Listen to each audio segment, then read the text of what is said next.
సుధారస పద్యమంజరి ఛానల్కు స్వాగతము. వీడియో చివరి వరకు చూడండి, లైక్ చేయండి, కామెంట్ చేయండి. సబ్స్క్రైబ్ చేయని వారు సబ్స్క్రైబ్ చేయండి. ధన్యవాదములు.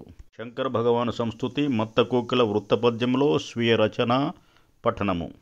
పార్వతీరమణ త్రినేత్ర సుపర్భ బంధిత శంకర శర్వరీ హృదయాబ్జ భాస్కర శర్వ శూలీ మహేశ్వర నిర్వచింపగదాలరెవ్వరు నీదు రూపము ధూర్జటి సర్వదా భజయంతు భక్తి విశాల మానస బ్రోభుమా.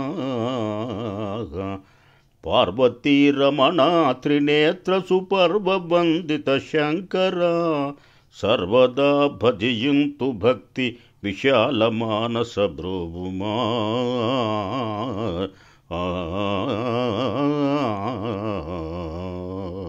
ఈ పద్యములో అన్నీ శివునికి సంబోధనలే. శార్వరి హృదయాబ్జ భాస్కర అంటే పార్వతి హృదయమనేడే పద్మమునకు సూర్యుని వంటివాడు. సూర్యునికి పద్మబాంధవుడనే బిరుదు ఉంది కదా, దాని ప్రకారము. స్వస్తి.